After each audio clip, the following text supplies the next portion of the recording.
Welcome back to the Courageous Girls podcast. I'm your host, Terra Mattson. I'm a co-founder and content developer for Courageous Girls. In my day job, I'm a licensed marriage and family therapist and an executive coach, and I run another organization called Living Wholehearted with my husband, Jeff. But my passion for Courageous Girls came out of raising my own two daughters.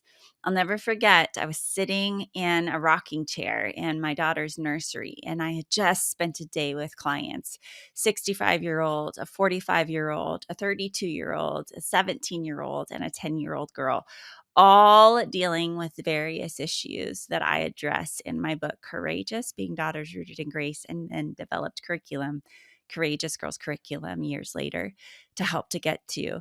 There's something that we all struggle with as women. It's the comparison game and thinking that we should be that over there rather than really anchoring ourselves in who God made us to be and trusting that He is who He says He is and we are who He says we are. This takes time. It takes right theology and understanding God's word and understanding His voice of grace. It takes experiences of healthy attachment and people who are willing to walk with us, to not only just walk with us, but to know us, and then to love and delight in us and help us to see who we are. This is something that many of us women have not experienced, not because of evil or mean things, though 1 in 3 women have experienced some sort of sexual abuse or some sort of abuse in their marriage. Many more have experienced emotional neglect and even spiritual abuse in using God's word and God's name to do harm to anyone in the family, whether that's in your family or in your church system. So, sitting with many women over the years who love Jesus and are trying to heal, we just struggle. And most of our struggles are ways of dealing with the hard that has happened to us and in what we've done to ourselves in response to what's happened to us. That said, I had to write the book, Courageous Being Daughters Rooted in Grace, and have a chapter on sexuality. Now, I probably will write a book, a whole book. Don't hold me captive to this, but a whole book on sexuality at some point.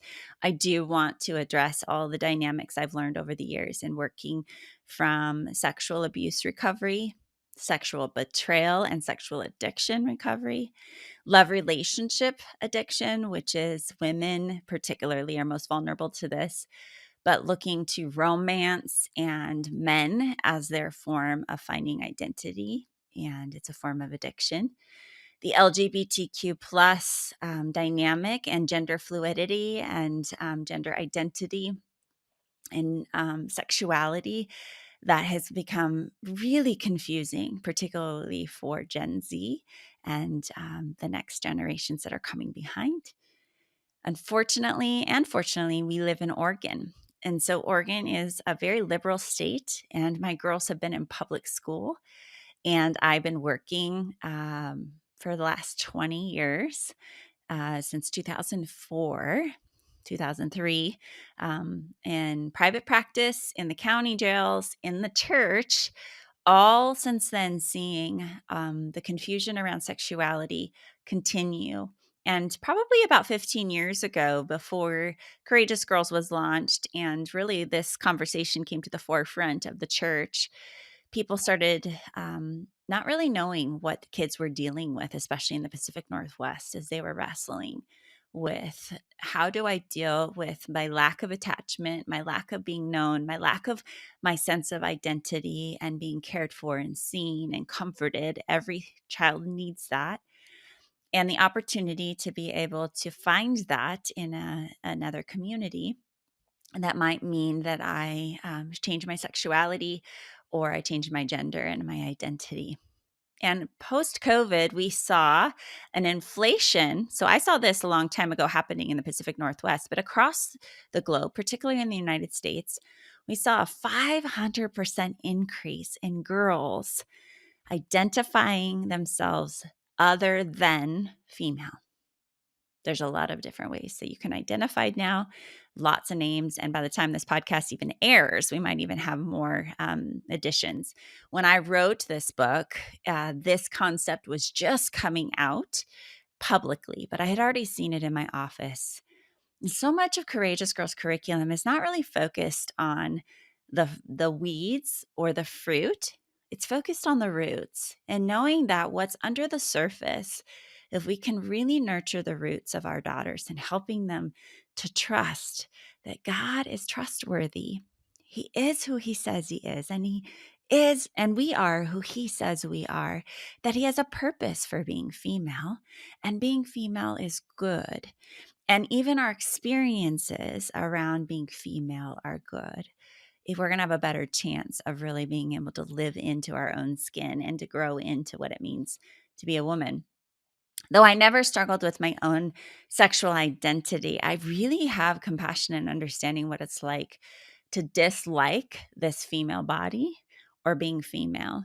There's a couple parts of my story that leaned really easily towards me not feeling comfortable in being female.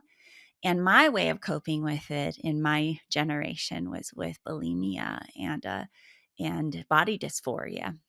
But in terms of cultural norms and what's accepted and the opportunities that we have to be able to cope in unhealthy ways, girls today have lots of more varieties. So we saw a shift from, I mean, still eating disorders are around, but we've seen a shift from eating disorders and cutting over to all kinds of different gender dysphorias and identity shifts.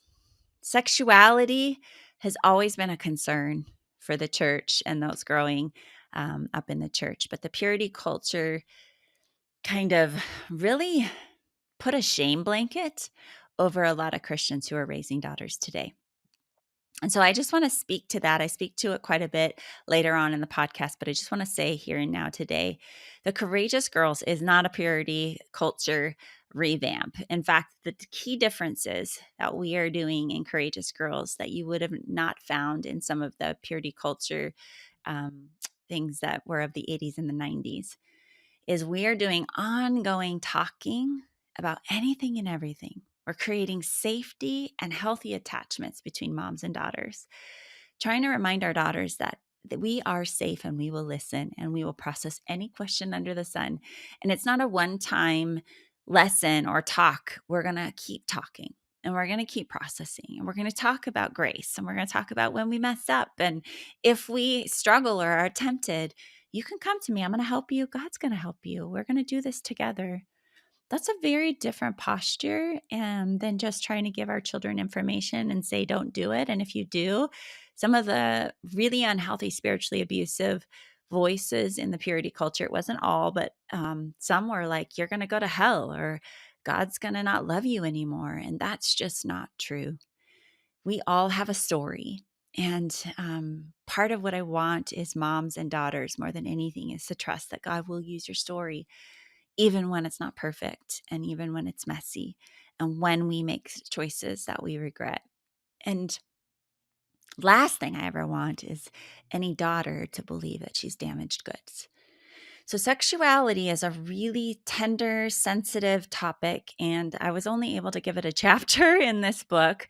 There's lots more that I share woven throughout the Courageous Girls curriculum and more to come as I continue writing and trying to help in any way I can in this area. But most of my training is coming from neurobiology, sex development, and how our bodies actually grow, and family of origin, how we're trained and taught, how our mind and our schemas impact our way of being, how we develop maladaptive coping strategies. And our sexuality is just a clever way to cope. In fact, most people, if we think about pornography in and of itself, we used to think it was only a guy's issue. It's actually now just as much girls, especially with the younger generation, because of the digital age and the phone. Girls are exposed to so much more and their brains are being rewired. At the end of the day, boys are still visually more stimulated and girls are more relationally more stimulated. So girls tend to be more drawn to the idea of romance. If you watch any teen angsty movies, you'll see a lot of drama and relational romance and angst. That's not really realistic, to be honest, but it's painting a picture And it's a form of pornography, quote unquote, for girls. But there's also a lot more visual exposure for, guys looking a certain way. Um, but boys, God's design of the way the brain is are visually stimulated. Their sex organs are directly linked to what they see with their eyes. And so, one of the things that I just want to say as I read this small little section is I give just a really, as quick as I can, an over turn list of what the Bible says sexuality, healthy sexuality is really about. Sexuality is what we do, with our sex organs and reproduction. And it's not just the intercourse of sex, but it's all of our sexuality, and what turns us on and how we care for our bodies and how we feel about our bodies. There's a whole process to sexuality in actually learning. I mean, just a little side note, I actually did sex therapy for a lot of years with couples, and I learned a lot in doing that as I was helping people heal from some of the abuses that were in their stories. On the other side is gender identity, and I don't address that as much in the book and in this chapter, but it is a key factor in Courageous Girls is that if our girls struggle at any point with their identity. And there could be a lot of reasons why that happens, a lot. That we would have grace, that we would walk with them, and that we would be a non anxious presence as they're working their way through. Because a lot of times, most 13-year-olds feel terrible in their bodies. 11-year-olds, girls we've got so much changing going on, right? And to help our girls to be a non anxious presence, to help them work through their thought process and their feelings, and to continue to help them to see who God made them to be. He made you to be a beautiful female, and he's the one who decided you would be female. And so he must have a really good purpose for that. So continuing to be patient, to not shame, to not disown some of the really horrific things I've heard over the years in people's stories.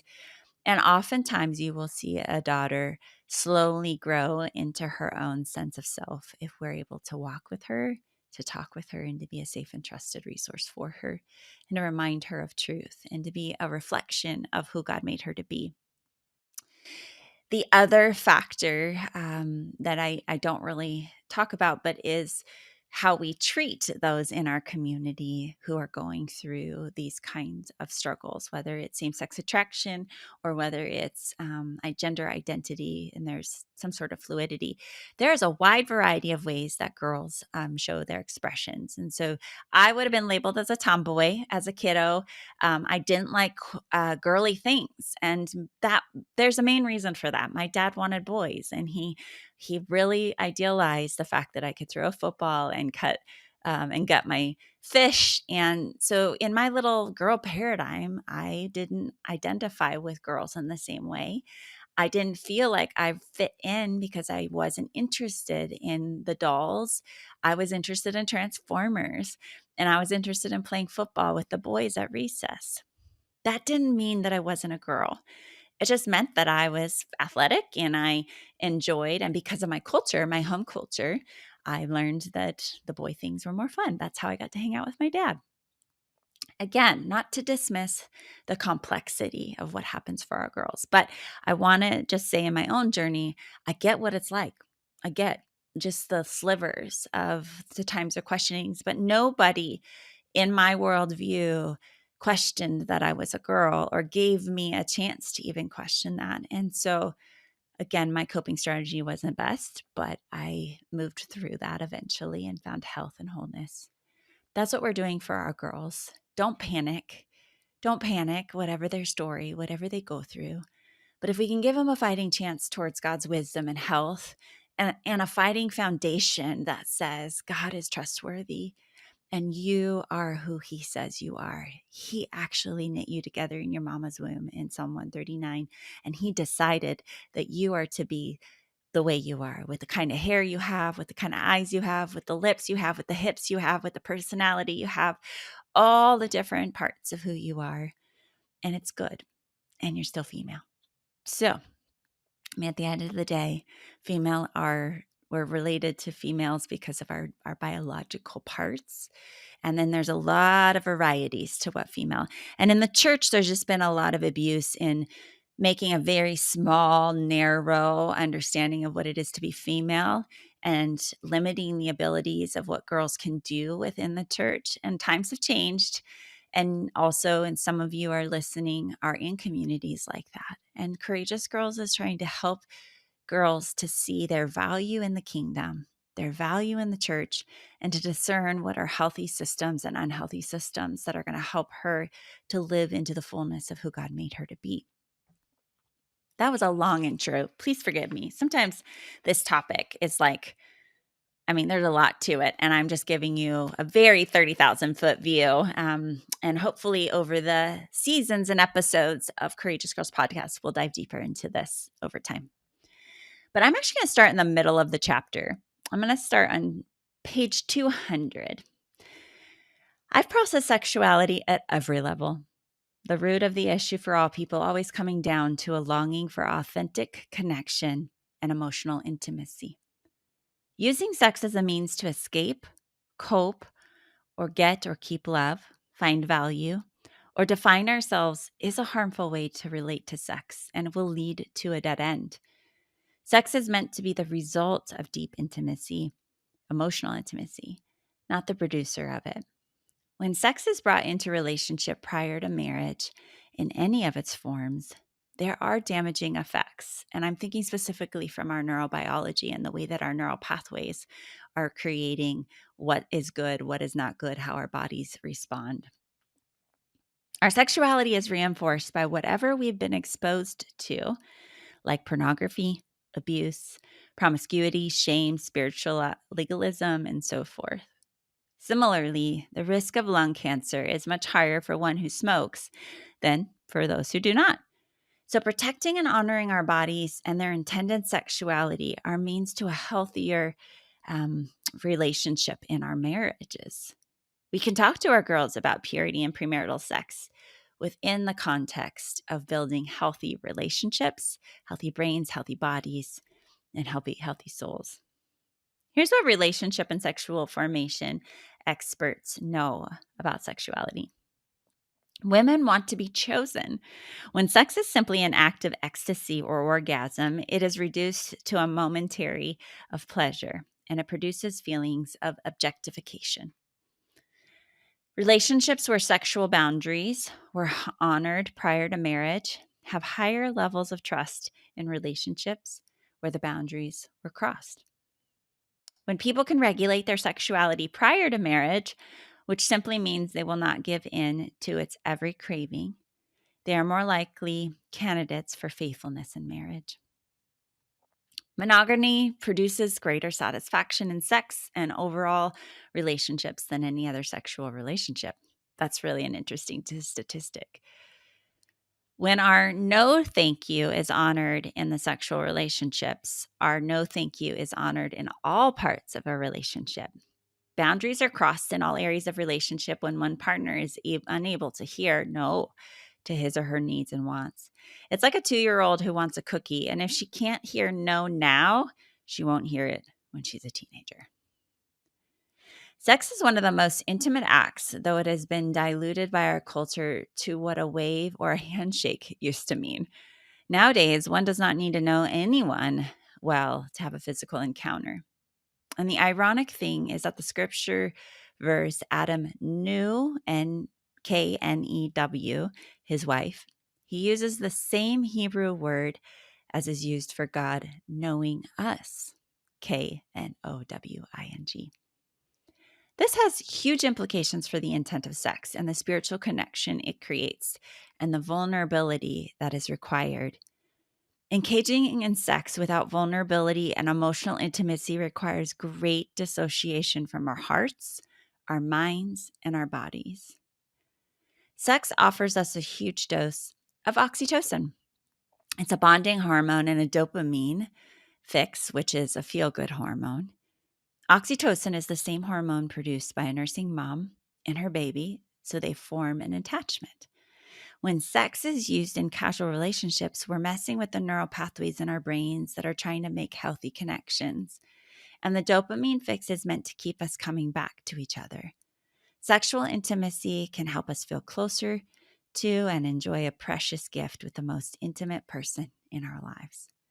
I think God was pretty clever to make this final step in our our consummation. That's not a word we usually very often. In our consummation of marriage. When you've committed to another person in covenant, then you bond with that person. Couple more. Any sexual act that is connected to our private areas or what we would cover with our bathing suits is considered part of the sexual experience. I might hug another man. I might give my father a kiss on the cheek. But as a married woman, I would not engage in any other type of physical behavior with another male. This can help us define what is unacceptable outside of marriage. When girls ask how far she can go, that question, like, what's too far? It's kind of just a helpful gauge for us of like, what would I do with a friend or with your dad versus what would you do with somebody for the purpose of sexual arousal. This can help us define what is unacceptable or not helpful. Behaviors like sending photos of our bodies, touching body parts, longer kisses that develop arousal, petting, and even oral sex can be justified by many as okay, since it's not intercourse, but should be of concern when we teach our girls to value their bodies and their sexuality and the health and wholeness of relationships. In unhealthy circles, women are told they should not withhold sex from their husbands because sex is the way husbands feel loved. The truth is that men just learned how to love outside of sex and to regulate their sexuality in order to honor their wives. They must learn this as part of health. 1 Corinthians speaks to both marriage partners. The wife does not have authority over her own body, but yields it to her husband. And in the same way, the husband doesn't have authority over his own body, but yields it to his wife. See chapter 7, verse 4. This is a reflection of the divine dance. If both are giving, then there is a and safety and respect. And if one seeks his or her own pleasure without consideration of the other, or seeks his or her needs outside of the relationship, then he or she is really missing the essence of God's design. God's design was for men and women to give to and to serve each other in sexuality. In some cases, giving to your husband by making sex quick can be helpful for both partners. And in cases, saying no, thank you, but let's try again this weekend is a helpful approach that gives honor and respect to ourselves. The truth is a husband will not die without sex, contrary to some popular teachings. And I promise that. It is up to a husband or a wife to regulate their own sexuality outside of masturbation, pornography, or ignoring the other spouse until he or she says yes. Self-gratification is not the purpose of sex, and sex was created for a relationship between a man and a woman, a husband and a wife, to express mutual satisfaction, mutual sacrifice in the context of a committed lifelong relationship. And for both partners, enjoyment, exploration, and edification. I go on to tell some stories from my office and in workshops I've taught on sexuality. But here's the bottom line. That word masturbation is an uncomfortable one for many of you, and it's very controversial. It's probably one of the number one questions I get. So I'm going to be answering questions from courageous girls, moms, or moms of daughters throughout the ongoing episodes after I get through the rest of the book. So submit your questions to me if you want to know more. Today, I said a lot, and there are a lot of variations and varieties of stories out there. And I'm open to answer your questions. So send them to me. You can either DM me on my Instagram at Terra Mattson, TerraMattson, or you can DM us over at Courageous Girls, at My Courageous Girls on Instagram, and we'll get your questions. You can also email, if that's easier for you, at info@mycourageousgirls.com. In any case, send your questions to me. I'm happy to start answering them on each episode. I'll give you some sort of topic. We'll focus on helping you as a mom of daughters. And then At the end of each episode, I'm going to start answering your questions, but I can imagine that a lot of them came up as I was reading. If you got triggered, if you felt something, if I said something, a word, a phrase, take it as information and do a little bit of your own understanding of where in your story informed that trigger. Where did you feel that before? Again, what is happening today isn't always good or bad. It's sometimes just a reminder of what happened back here, of a hurt and a harm. God's a God of grace, and no matter our stories, He will use every ounce of our story to bring it towards something of goodness if we're willing to give it all to Him, if we're willing to be honest, and particularly when it comes to our sexuality and our gender identity as female. There is a lot there, both in our stories, our culture, and even in the church. Take a deep breath. It's good to be with you. There's no shame. In fact, that's what we're all trying to get back to, right? To just really be not only literally naked and unashamed, but naked and unashamed before God, and to know that He loves us. He'll walk with us, and His ways and His plans are really good. I'll end with this. I've been reading through the Bible and I just got finished with Leviticus, and man, are there a lot of rules, right? The Old Testament is full of all kinds of rules. And some of these rules you're like, really? Really, God? And sexuality can be like that. It feels like a lot of rules, but here's what we understand when you actually read and you go dig deeper into those rules. There's a couple things that are really important. God actually was trying to help his people out. They had lived in slavery for over 400 years in Egypt, and they had no experience outside of another culture and rulers and being slaves. And so here they are on their own. They're their own people. And so God is giving them a paradigm, a lane, like here's how you live together. Here's how you live with me, and here's how you live with each other. So he's giving them a sense of safety by giving them some boundaries to live by and a sense of rules to be able to treat God and them and others well. Okay. So he deals with like, what do you do if somebody steals your oxen, right? So that was very relevant at the time. The other piece is he's helping them with health. They didn't have doctors and they didn't have, so there were a lot of rules around blood and when somebody's got a skin rash and what do you do? And it seems kind of shaming because he would say, put them outside the tent so that they don't expose anybody else. They're unclean.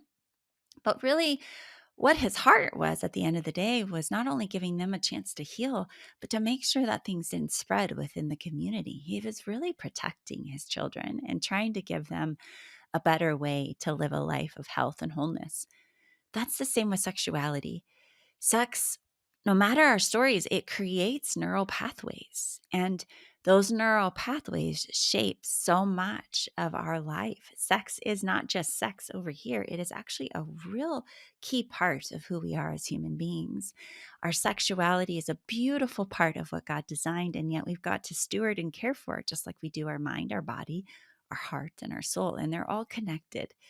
And so God's ways, his what seem like rules, are actually a beautiful way of protection and of showing us a way so we aren't adopting another culture's way of doing things, which is, again, why he gave the Israelites all the laws of Moses. And there were a lot.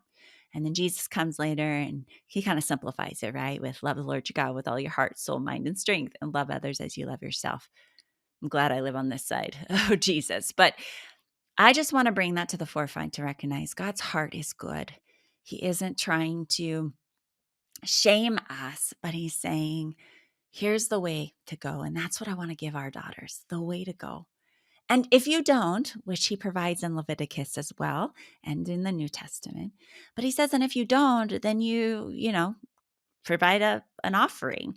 So kill a lamb, bring some. He even provides for those that didn't have money. He says, if you're poor and you can't get a lamb, then come with some turtle doves, and a pigeon. So there's other ways that God says, I will make a way for you to come back to my ways, to be made right. It's not one and done. You're over. So this is the paradigm that we're coming to when it comes to our sexuality, our gender identity, wherever we're at in our journey, wherever you're at in your wrestling with God and His Word, in your own story, in your daughter's story, I'm in this with you and I'm for you. And I believe deeply, deeply, because I've seen it over and over and over and over again in my own journey, in the journey with clients, thousands of women and children and teens, and now in the lives of courageous girls and courageous groups. God is at work, no matter our story. And the question is, do you trust Him with what He says about Himself? And do you trust Him with what He says about you? Until next time, continue to lean in to your own story and to do your own processing. Take some time to journal this week about your own sexuality and what you've learned along the way. Until then, share this with someone else, leave me a review, and send me your questions. Again, at Terra Mattson, Mattson on Instagram. Imagine a girl who knows she is loved. Imagine a girl who knows how her gifts and her talents and the way she was made, even her limitations, were going to be used on purpose, are being used on purpose by her God. Imagine a girl who knows how to use her voice, especially for those who are voiceless.